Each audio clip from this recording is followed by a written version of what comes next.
पहले कौन आया, बौद्ध धर्म या सनातन धर्म? दोस्तों, एक व्यक्ति ने कमेंट में पूछा है कि पहले बौद्ध धर्म आया या सनातन धर्म। कुछ ब्राह्मणवादी कहते हैं कि ब्राह्मण धर्म सनातन धर्म।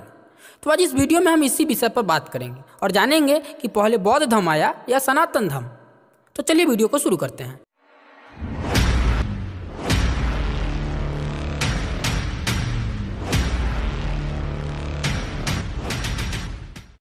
दोस्तों, सबसे पहले बता दूं कि दुनिया में कभी भी बौद्ध नामक धर्म नहीं था। गौतम बुद्ध ने हमें संघ दिया था, जिसे हम सभी शावक संघ के नाम से भी जानते हैं। संघ में सम्मिलित होने के लिए किसी भी व्यक्ति को पहले बुद्ध शरण में जाना होता था, अर्थात गौतम बुद्ध के विचारों उपदेशों को जानकर उनके जैसा ही जागरूक बनना पड़ता था, जिससे हम धर्म के शरण जाते थे। धर्म का अर्थ ही है धारण करना। हम जो धारण करते हैं वह धर्म है, अर्थात हमारे गुण स्वभाव हमारे धर्म कहलाते हैं। अगर हमने अच्छे विचार धारण किए हैं तो वह धर्म कहलाता है, अगर विचार बुरा हो तो वह अधर्म कहलाता है। अब आइए सनातन धर्म को भी समझ लेते हैं। सनातन का अर्थ है पुराना। सनातन शब्द का एक और अर्थ है सर्वकालिक, अर्थात सदा के लिए। जैसे एक पेड़ में फूल की कली निकलती है, उस फूल से फल बनता है और उस फल से बीज बनता है। उस बीज से फिर नए पेड़ों का जन्म होता है, फिर उन पेड़ों में फूल फल और बीज बनते हैं और फिर से बीज द्वारा पेड़ बनता है। ठीक इसी तरह एक नर एक मादा के प्रजनन से एक बच्चा बनता है और बच्चा बड़ा होकर मादा के साथ प्रजनन करके फिर से एक नया बच्चा पैदा करता है। प्रकृति का यही क्रम चलता रहता है। यह सर्वकालिक सत्य है जो एवोल्यूशन के दौरान शुरू हुआ था और अनंत काल तक चलेगा। यही प्रकृति का सनातन गुण अथवा धर्म है, अर्थात यही प्रकृति का सनातन धर्म। ये धम्म सनातन। जिस तरह पेड़ में पत्ते लगते हैं, बाद में सूख जाते हैं, पत्ते सूख कर गिर जाते हैं, फिर वहाँ नया पत्ता आता है और पत्ता किसी दूसरे पत्ते का पुनर्जन्म नहीं होता है। ठीक इसी प्रकार किसी भी प्राणियों का पुनर्जन्म नहीं होता है। निर्माण और विनाश यही प्रकृति का नियम सदा से चला आ रहा है, अर्थात यही प्रकृति का सनातन गुण है, अर्थात यही प्रकृति का सनातन धर्म है। ये सभी उपरोक्त गुण और स्वभाव सनातन है, इसे बदला नहीं जा सकता है। इस प्रकृति में हर क्रिया के पीछे कारण है, बिना कारण का कुछ भी नहीं हो सकता है। ये पूरा यूनिवर्स जो आज अस्तित्व में है, उसके पीछे का कारण है बिग बैंग। ये समस्त एनिमल और प्लांट्स जो आज मौजूद है, इसके पीछे का कारण है एवोल्यूशन, अर्थात किसी भी कार्य के पीछे कोई न कोई कारण छुपा होता है। बिना कारण कुछ भी नहीं होता है। यही क्रिया और कारण का सिलसिला पुराने समय से चला आ रहा है और यह क्रिया कारण का सिद्धांत भविष्य में भी चलता रहेगा, अर्थात यह क्रिया और कारण का सिद्धांत सनातन सिद्धांत है। इस सनातन सिद्धांत को धारण करना ही सनातन धर्म कहलाता है। ये धम्म सनातन, यही सनातन धर्म है, अर्थात यही प्रकृति के गुण और स्वभाव हैं, इसे बदला नहीं जा सकता है और इस प्रकृति के इस सत्य को स्वीकारने वाले सनातन धर्मी कहलाते हैं। गौतम बुद्ध का प्रतीत समुपाद अर्थात प्रतीत समुत्पाद सिद्धांत भी यही कहता है। हर क्रिया के पीछे कारण है, कुछ भी अकारण नहीं होता है। दुखों को पूर्व जन्म से जोड़ना बुद्ध अज्ञान समझते हैं। इसीलिए बुद्ध कहते हैं दुनिया में दुख है, दुख का कारण है, इसका निवारण भी है। निवारण के लिए अष्टांगिक मार्ग है। मार्गदाता बुद्ध ने निवारण पाने के लिए मार्ग भी बताया है। कोई भी काम सम्यक विचार के साथ करें, तभी आप प्रकृति के इस सनातन धर्म को पहचान पाइएगा। अगर आपके किए गए कार्य और अपनाए गए धर्म में सम्यकता नहीं है तो आप प्राकृतिक के सनातन धर्म को नहीं पहचान पाएंगे और भ्रमित हो जाएंगे।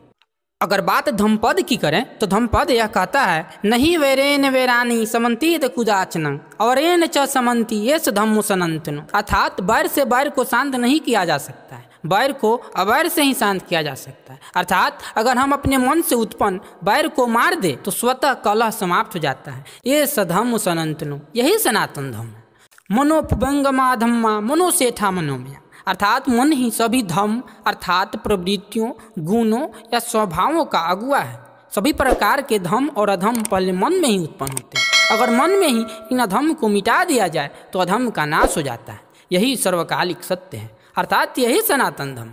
ये धम्म सनातन। अधर्म के नाश के लिए मन में उत्पन्न उस अधर्म को मिटा देने से अधर्म मिट जाता है। अधर्म को मिटाने के लिए किसी दूसरे को अवतार लेने की जरूरत नहीं पड़ती है। यही सर्वकालिक सत्य है, अर्थात यही सनातन धर्म है और जो इसमें विश्वास करते हैं वे सनातन धर्मी कहलाते हैं। जो आज बौद्ध, हिनयानी, महायानी, वज्रयानी, थेरवादी और बुद्धवादी कहे जाते हैं, ये सभी धम्म में ही विश्वास करते हैं। ये सभी धम्मा की बात करते हैं, न कि बौद्ध धर्म की। यही कारण है कि सम्राट अशोक सिर्फ धम्म की बात करते हैं, वे बौद्ध धम्म की बात नहीं करते हैं। बौद्ध और बुद्धिज्म दोनों बहुत बात के शब्द हैं। बौद्ध धम्म नामक शब्द सम्राट अशोक के समय अस्तित्व में ही नहीं था। मौर्य काल के लोग धम्म को जानते थे, धम्म का पालन करते थे। यहाँ तक कि धम्मपद नामक पुस्तक को भी कभी भी बौद्ध धम्मपद नहीं कहा गया, उसे धम्मपद ही कहते हैं। आशा है आप समझ गए होंगे।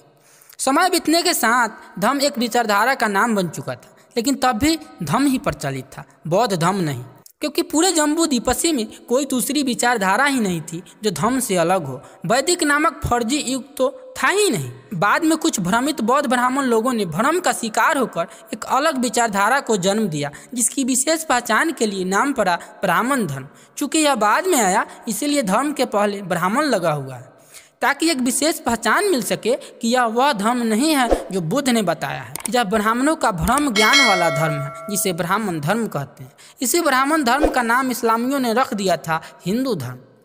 ब्राह्मणों ने इतना भ्रम फैलाया कि धम्म नाम ही समाप्त हो गया। ये लोगों के मन में भ्रम घुसाने में सफल हो गए कि हर चीज के पीछे कारण तो है, लेकिन वह अंतिम कारण कोई सुपर नेचुरल पावर है जिसे ईश्वर कहा जाता है, और वह ईश्वर ही सनातन है।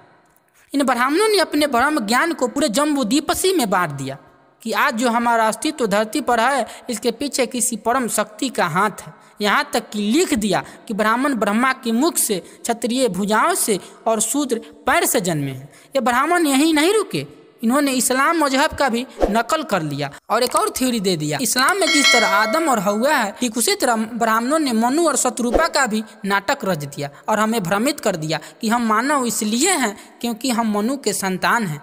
तुम जिसके भी संतान हो, मनु शत्रुपा का संतान हो या आदम हव्वा का, एक बात कहूँगा, इस्लाम और ब्राह्मणों की विचारधारा चोर चोर मौसेरे भाइयों जैसी है। या कहूँ तो मनु और शत्रुपा आदम और हव्वा का ही बदला हुआ नाम है।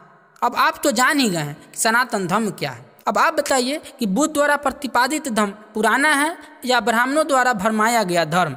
हाँ, कमेंट सेक्शन में एक बात जरूर लिखें कि आप मनु के संतान हैं। अगर हैं तो आदम के कैसे नहीं हैं, कमेंट में जरूर बताएं। या आदम और मनु दोनों एक ही? आपके कमेंट का इंतजार रहेगा, मैं रिप्लाई जरूर दूंगा।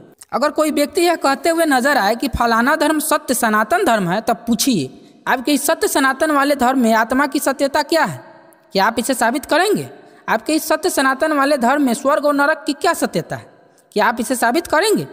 आपके इस सत्य सनातन वाले धर्म में पुनर्जन्म की सत्यता क्या है? क्या आप इसे साबित करेंगे? आपके इस सत्य सनातन वाले धर्म में आपके उस ईश्वर की सत्यता क्या है? क्या आप इसे साबित करेंगे? पहले इसे सत्य तो साबित करें, सनातन बाद में साबित कीजिएगा। जिसकी सत्यता ही डाउटफुल हो वो सनातन कैसे हो सकता है? इतना सुनते ही फर्जी धार्मिक का दिल, गुर्दा, फेफड़ा सब फड़फड़ाने लगेगा, क्योंकि उसके पास कोई उत्तर नहीं होगा।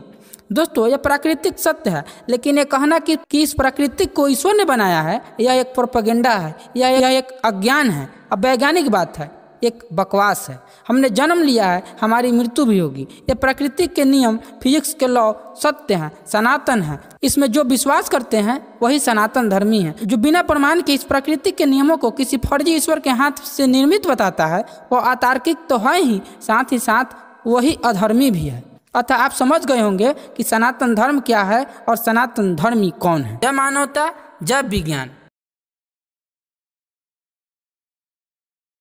दोस्तों, अगर आपने इस चैनल को सब्सक्राइब नहीं किया है तो सब्सक्राइब कर लें और बेल आइकन को दबाकर ऑल नोटिफिकेशन को ऑन कर लें।